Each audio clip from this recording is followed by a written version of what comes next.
Bienvenidos a esta videolección. El tema en esta ocasión es los motivos de la desidia, dificultades y apoyos en la práctica de detección oportuna de cáncer cervicuterino.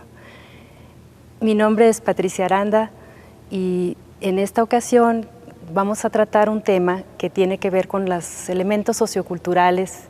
que tienen relación con cómo se vive la relación médico-paciente en los espacios médicos, principalmente para entender lo que son los saberes de las mujeres que acuden a ellos para hacer la detección oportuna de cáncer. Mi formación es de ciencias sociales, entonces voy a hacer referencia a lo que son los procesos de salud de enfermedad desde una perspectiva de antropología médica y en una línea de epidemiología sociocultural. En este sentido, nos interesa en el Centro de Estudios en Salud y Sociedad del Colegio de Sonora hacer siempre el vínculo entre los elementos socioculturales y los diversos técnicas y métodos que llevan a los estudios para la comprensión de lo que viene siendo la salud y la enfermedad en relación con los estudios epidemiológicos. Por eso nuestro punto de partida lleva a considerar que la población ya está de alguna manera bien estudiada en términos de quiénes son los que tienen factores de riesgo en sentido de, por ejemplo, de 25 a 65 años de edad. Tenemos muy claro que es un periodo en el que las mujeres tenemos una primera o segunda causa de mortalidad relacionada con cáncer, específicamente cáncer cervicuterino. Y en ese sentido, de 45 a 64 años es el grupo también de edad que nos preocupa más, porque son las mujeres que no van a las clínicas, por lo general no acuden a los servicios de salud, ya pasó su época de cuidados maternos y muchas veces dejan de lado lo que es la atención y además carecen de recursos, incluso de espacios en donde atender su salud en esos momentos de la vida, ¿no? Entonces, bueno, en este estudio consideramos esos ya datos duros de lo que viene siendo la epidemiología del cáncer cervicuterino en México y en Sonora, que es el lugar en el que yo he abocado mis estudios, y voy a hacer referencia por eso al tema de los motivos de la desidia, siempre en relación al estado en el que realicé la investigación. Consideramos pues ya los riesgos de mayor vulnerabilidad, sobre todo viendo que las mujeres que viven en el campo y que tienen menos lugares de acceso para la atención a la salud, son aquellas que, si bien no estuvieron contempladas en el estudio precisamente por la dificultad de acceder a ellas, son aquellas a las que realmente tendríamos que estar llegando. Y bueno, cuando hablamos de que hay servicios, al pensar que lo existen, no significa necesariamente que las mujeres vayan a ellos, porque en este caso tenemos una temática que tiene que ver con la intimidad, con la cultura de nuestro cuerpo y la cultura de la sexualidad.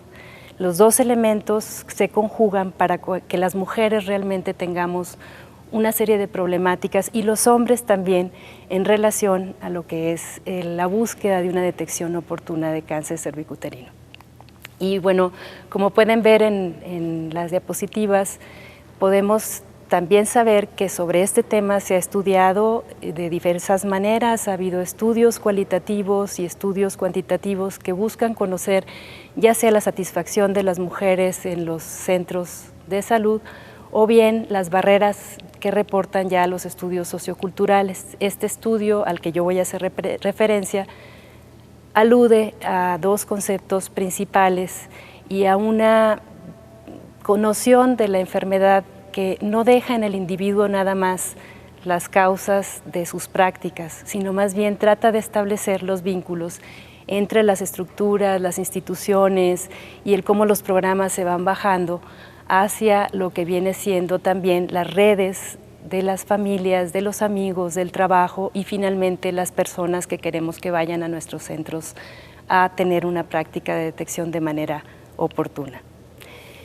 Usamos para ello un marco conceptual, decíamos desde la antropología médica, una serie de conceptos para conocer lo que saben las mujeres desde el sentido común. no necesariamente es un saber científico lo que nos interesa estudiar, sino más bien qué saben. Cuando llegan a los centros de salud, algo han escuchado ya sobre el tema, cuando han pasado por la escuela, de alguna manera, en algún momento de la vida tuvieron alguna materia en la que algo poco recibieron acerca de lo que es la anatomía de su cuerpo. Y bueno, ¿qué quedó de todo eso? ¿Cuáles son sus saberes? Y para identificarlos, utilizamos dos conceptos más que nos ayudan a llegar a saber lo que saben las mujeres. Es decir, cómo representan la enfermedad, cómo representan la práctica misma del Papa Nicolau, de qué manera esa representación se vincula a la experiencia de haber ido previamente a los espacios médicos,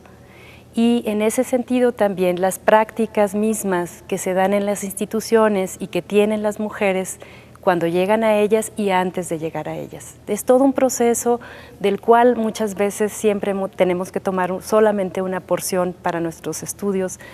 pero el intento de este trabajo de conocer los motivos de la desidia precisamente es tratar de establecer esos enlaces. Y bueno, brevemente, en la diapositiva pueden ver algunas de las formas de entender las representaciones sociales. Hay estudios en psicología social que retomaron conceptos de sociología y que fueron desarrollando una serie de metodologías para estudiar lo que vienen siendo los sistemas de nociones, de conocimientos, de creencias, de actitudes, de imágenes mismas que conforman lo que las personas piensan, se imaginan alrededor de un tema, y en este caso sobre el cáncer cervicuterino y su prevención.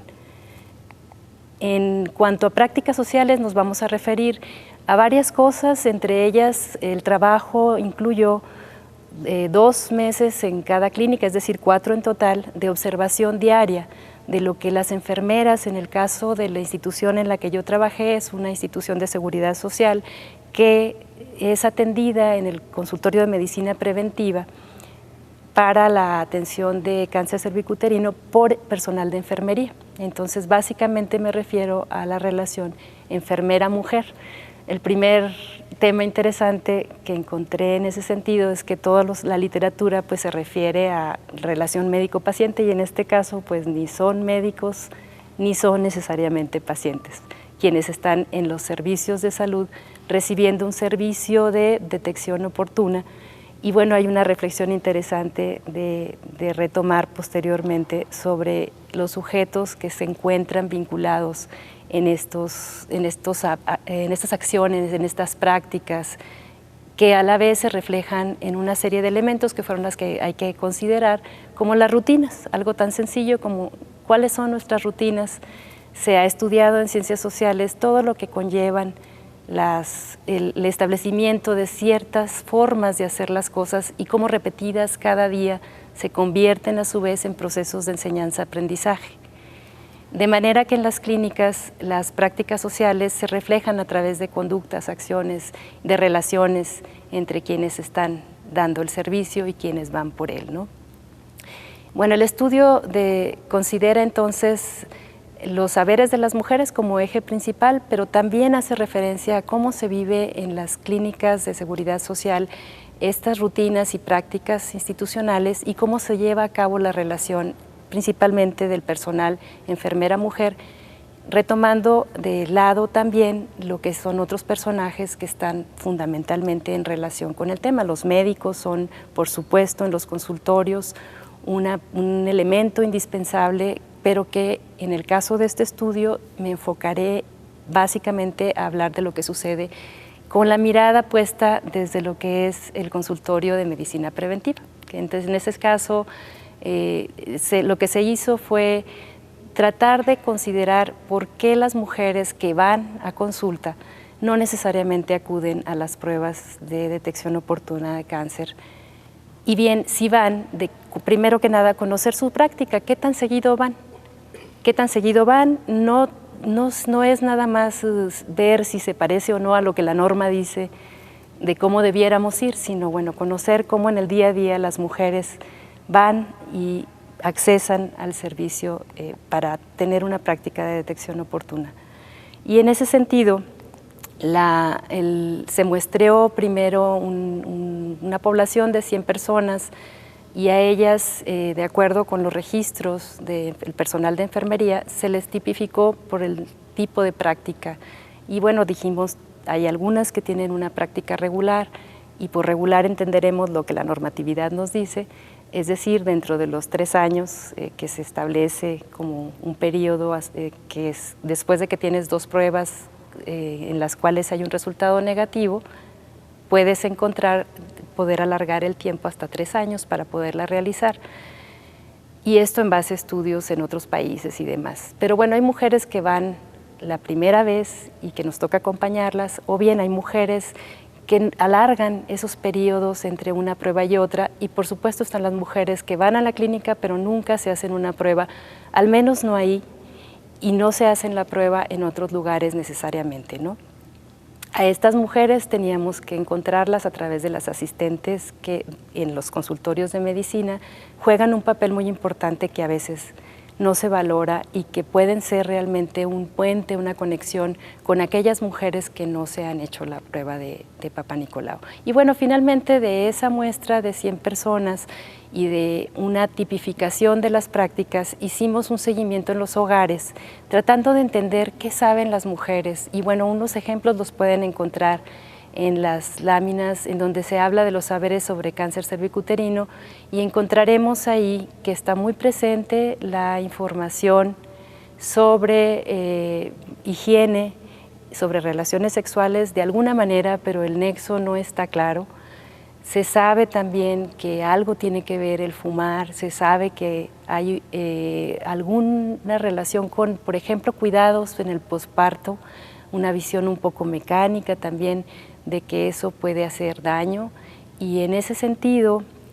hay como una serie de elementos que no están claramente relacionados entre sí en la formación, en los saberes que tienen estas mujeres, en los cuales habría que trabajar. La perspectiva de la que yo parto establece que es fundamental establecer relaciones,